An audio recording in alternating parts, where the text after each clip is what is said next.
നമസ്കാരം. യുക്രൈൻ യുദ്ധം അവസാനിപ്പിക്കാൻ മധ്യസ്ഥ സംഘങ്ങളെ നിയോഗിക്കാൻ അമേരിക്കയും റഷ്യയും തീരുമാനിച്ചു.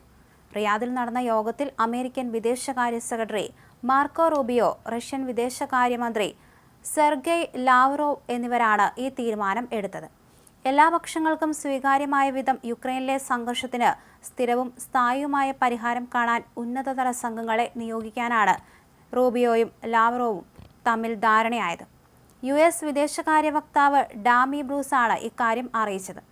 അതേസമയം ഉചിതമായ സമയത്ത് കൂടുതൽ ചർച്ചകൾ നടക്കുമെന്ന് മാത്രമാണ് റഷ്യൻ മധ്യസ്ഥനായ യൂറി ഉഷ്കോവ് സർക്കാർ ടെലിവിഷനെ അറിയിച്ചത്.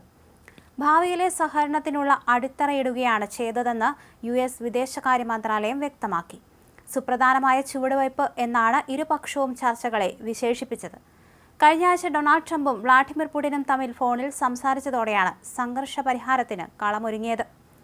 സൗദി കിരീടാവകാശി മുഹമ്മദ് ബിൻ സൽമാൻ ദിരിയ കൊട്ടാരത്തിൽ യോഗത്തിന് ആതിഥേയത്വം വഹിച്ചു. 2022 ഫെബ്രുവരി 24 യുക്രൈനിൽ റഷ്യ അധിനിവേശം നടത്തിയതിനു ശേഷം ഇതാദ്യമായിട്ടാണ് റഷ്യ അമേരിക്കൻ പ്രതിനിധികൾ ഔദ്യോഗികമായി കൂടിക്കാഴ്ച നടത്തുന്നത്. ആവശ്യമെങ്കിൽ യുക്രൈൻ പ്രസിഡന്റ് സെലൻസ്കിയുമായി പുടിൻ നേരിട്ട് കൂടിക്കാഴ്ചയ്ക്ക് തയ്യാറാണെന്ന് റഷ്യൻ പ്രതിനിധി ചർച്ചയിൽ അറിയിച്ചു. യുക്രൈൻ പ്രതിനിധികൾ ആരും തന്നെ ചർച്ചയിൽ പങ്കെടുത്തില്ല. ഡൊണാൾഡ് ട്രംപും വ്ളാഡിമിർ പുടിനും തമ്മിലുള്ള ഉച്ചകോടിക്ക് വഴിയൊരുക്കുക എന്നതും ചർച്ചയുടെ ലക്ഷ്യമാണ്. വിദേശകാര്യ സെക്രട്ടറി മാർക്കോ റൂബിയോയ്ക്ക് പുറമെ പശ്ചിമേഷ്യക്കാര്യത്തിനുള്ള ട്രംപിന്റെ പ്രതിനിധി സ്റ്റീവ് വിറ്റ്കോഫ്, ദേശീയ സുരക്ഷാ ഉപദേഷ്ടാവ് മൈക്ക് വാൾസ് എന്നിവരാണ് US നിന്ന് ചർച്ചയ്ക്കെത്തിയത്. അതേസമയം യുക്രൈനെയും യൂറോപ്യൻ രാജ്യങ്ങളെയും മാറ്റി നിർത്തിയാണ് ചർച്ച എന്നത് ശ്രദ്ധേയമാണ്.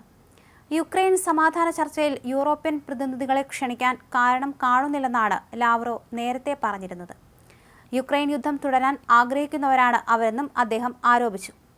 എല്ലാ പക്ഷങ്ങൾക്കും സ്വീകാര്യമായ വിധം യുക്രൈനിലെ സംഘർഷത്തിന് സ്ഥിരവും സ്ഥായിയുമായ പരിഹാരം കാണാൻ ഉന്നതതല സംഘങ്ങളെ നിയോഗിക്കാനാണ് റൂബിയോയും ലാവ്റോവും തമ്മിൽ ധാരണയായത്.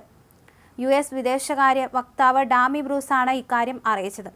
എന്തായാലും ട്രംപ് അധികാരത്തിലെത്തിയ ഉടൻ തന്നെ ഇത്തരത്തിൽ റഷ്യയും യുക്രൈനും തമ്മിലുള്ള ഈ ഒരു യുദ്ധം അവസാനിപ്പിക്കുമെന്ന് പറഞ്ഞിരുന്നു. അതിന് തുടർച്ചയായിട്ടാണ് ഇത്തരത്തിൽ ചർച്ചകൾ നടന്നു വന്നിരിക്കുന്നത്. ട്രംപിൽ എല്ലാവർക്കും പ്രതീക്ഷയുണ്ട്. അതേസമയം യുക്രൈൻ പ്രതിനിധികളെ ഈ ഒരു ചർച്ചയിൽ പങ്കെടുപ്പിക്കാത്തത് ആശങ്കാപൂർണമാണെന്ന് പലരും പറയുന്നുണ്ട്. അതേസമയം ഇവർ തമ്മിലുള്ള ഈ ഒരു ചർച്ച കഴിഞ്ഞിട്ട് ഇനി സെലൻസ്കിയെ വിളിച്ചു വരുത്തുമെന്നും പറയുന്നുണ്ട്.